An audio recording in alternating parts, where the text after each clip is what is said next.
Breaking news చూస్తున్నాం. విశాఖలో వైసీపీకి షాక్ ఇచ్చింది కూటమి. విశాఖలో 10కి 10 స్థానాలను కూటమి వశమయ్యాయి. ఉదయం నుంచి హైడ్రామా మధ్య స్థాయి సంఘం ఎన్నికలు జరిగాయి.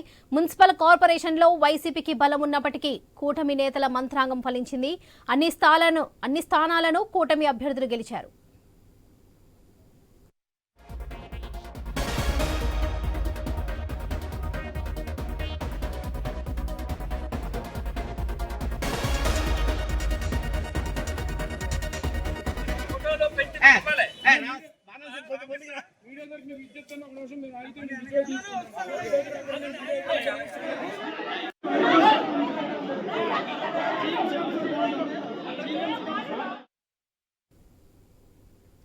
విశాఖలో వైసీపీకి షాక్ ఇచ్చింది కూటమి. విశాఖలో 10కి 10 స్థానాలను కూటమి వశమయ్యాయి. ఉదయం నుంచి హైడ్రామా మధ్య స్థాయి సంఘం ఎన్నికలు జరిగాయి. మున్సిపల్ కార్పొరేషన్లో వైసీపీకి బలం ఉన్నప్పటికీ కూటమి నేతల మంత్రాంగం ఫలించింది. అన్ని స్థానాలను కూటమి అభ్యర్థులు గెలిచారు. ఇక ఇదే విషయానికి సంబంధించి మరిన్ని అప్డేట్స్ మా ప్రతినిధి రాజు అందిస్తారు. రాజు, చెప్పండి. ఏదైతే ఈ రోజు విశాఖపట్నం మున్సిపల్ కార్పొరేషన్ జరిగినటువంటి స్థాయి సంఘం ఎన్నికలు ఒక హైడ్రామా మధ్య కొద్దిసేపటి క్రితమే ఫలితాలు అయితే వెలువడ్డాయి.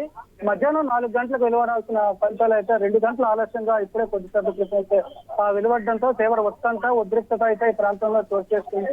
మరోవైపు వైఎస్ఆర్ కాంగ్రెస్ పార్టీ శ్రేణులందరూ కూడా కూటమి మధ్యపెట్టింది, మా కార్పొరేటర్లందరినీ లాక్కుందంటూ ఇప్పుడే గొడవ చేసిన నేపథ్యంలోనే ఎన్నికల ఫలితాలు కూడా ఆ కూటమి అభ్యర్థులకు అనుకూలంగా మొత్తం 10 స్థానాలు కూడా కూటమి అభ్యర్థులు గెలుచుకుంటూ కూడా ఎన్నికల ఫలితాలు వెలువడడంతో టీడీపీ, బీజేపీ, జనసేన శ్రేణుల్లో ఉత్సాహం అమరాన్ని అంటుంది. ఇక్కడ సంబరాలు కూడా చేసుకుంటున్న పరిస్థితి కనిపిస్తుంది. మరోవైపు ఇది వైఎస్ఆర్ కాంగ్రెస్ పార్టీకి ఒక పెద్దగా షాక్ గా చెప్పుకోవచ్చు.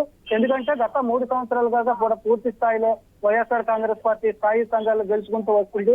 కానీ తొలిసారిగా ఈ రోజు కూటమి అభ్యర్థులైతే ఈ స్థాయి సంఘాలు గెలుచుకోవడం అనేది ఒక ఎంతగా విచిత్రమైన పరిస్థితిని అయితే కనిపిస్తున్న పరిస్థితి ఉంది. ఎందుకంటే కూటమికి బలం తక్కువగా ఉన్నప్పటికీ కూడా ఎన్నికల్లో నిలబడడం ఒక రికార్డు అయితే 10కి 10 స్థానాలు కూడా కూటమి అభ్యర్థులు గెలుచుకోవడం మరో రికార్డుగా ఇక్కడ కూటమి శ్రేణులు అయితే ఆనందాన్ని వ్యక్తం చేస్తున్న పరిస్థితి కనిపిస్తుంది.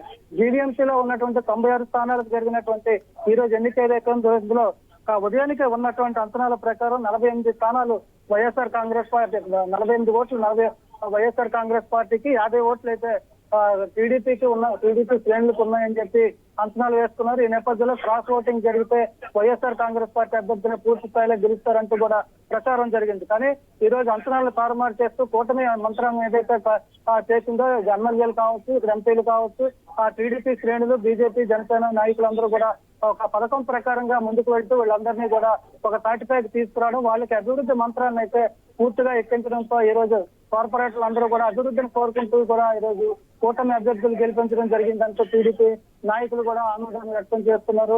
ఏదైతే వైఎస్ఆర్ కాంగ్రెస్ పార్టీ పాలనలో జరిగినటువంటి అరాచకాలు ఉన్నాయో, విశాఖపట్నం ఏ స్థాయిలో వెనకబడిపోయిందో దాని నుంచి బయటపడాలంటే కూటమి గెలుపు తథ్యం అని చెప్పి కూడా తప్పనిసరి పరిస్థితుల్లో కూటమి గెలాలంటూ కూడా టీడీపీ శ్రేణులు చేసిన ప్రచారాన్ని ఫలించిందని చెప్పి స్థానిక ఎమ్మెల్యే వెలగపూడి రామకృష్ణబాబు, అదేవిధంగా వంశీకృష్ణ యాదవ్ తో పాటు విశాఖ టీడీపీ అధ్యక్షుడు గండి బాబ్జీ కూడా అదే అభిప్రాయాన్ని వ్యక్తం చేస్తూ ఈ రోజు ఈ ప్రాంతం అంతా కూడా ఒక పండుగ వాతావరణంలో సంబరాలు చేసుకుంటున్న పరిస్థితి అయితే చోటు చేసుకుందని చెప్పుకోవచ్చు. వరలక్ష్మి.